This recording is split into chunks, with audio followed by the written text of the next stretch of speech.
So we're here at the Clonus after the game between Monaghan and Fermanagh. Monaghan absolutely walked it here, 121 to 14 points.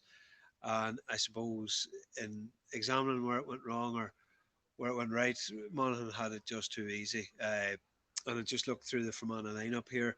You've Sean McNally in goals, Luke Flanagan, cornerback.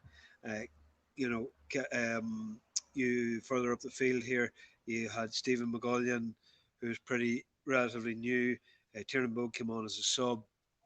Um, all through the Dara McGurn has been there for a couple of years, but and Danny Leonard was scheduled to play, didn't play. Walton came in for him.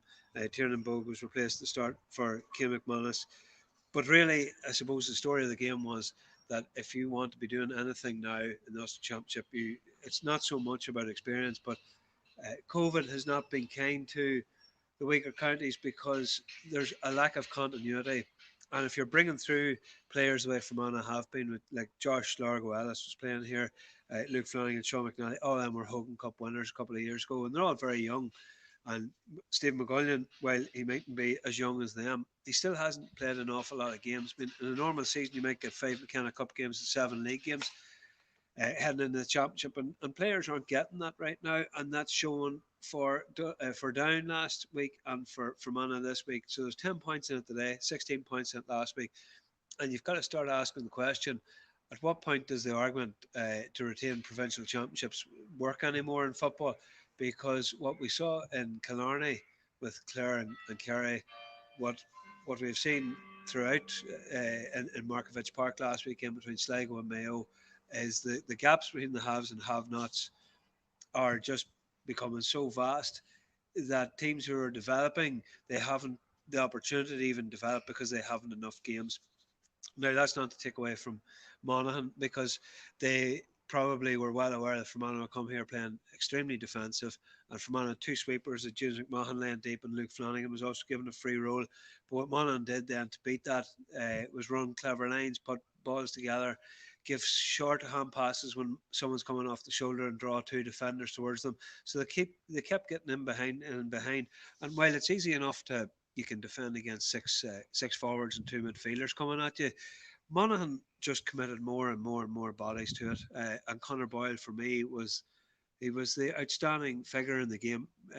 Others will say his display wasn't as eye catching, but tactically, if you keep committing the bodies forward, then everyone else has to run back, and then they're in a sort of a uncomfortable position. And if you look at it, Conor Boyle, he got a point. Ryan Wiley got a point. Carl O'Connell got a point. Desi Ward got a point. And Rory Beggan got a 45. So there's seven of your back, or four of your back seven are on the score sheet. Kieran Duffy it was that hit the shot in 18 minutes that Sean McNally got a brilliant left hand to, he parried it, but Jack McCarron followed in, fisted it in. So that left it 1-4 to 2 points after 18 minutes.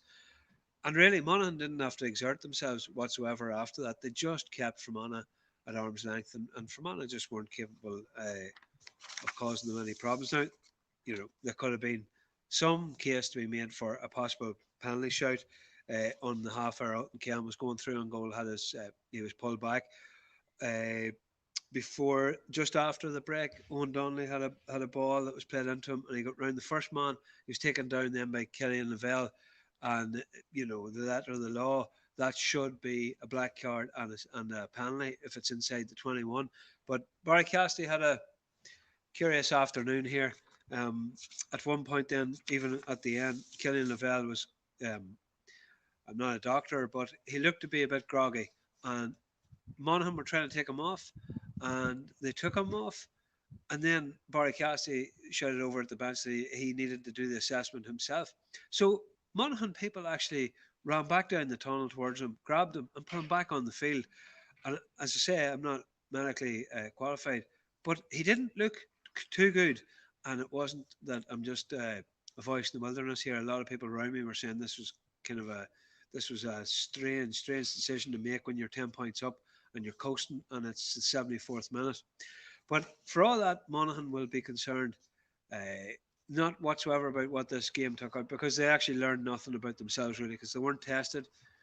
It's nice to come through a championship game, but Darren Hughes had to come off in 33 minutes. He looked to be limping on a bit of a hamstring. and Conor McManus had to come off in the 72nd minute. He had to be carried off.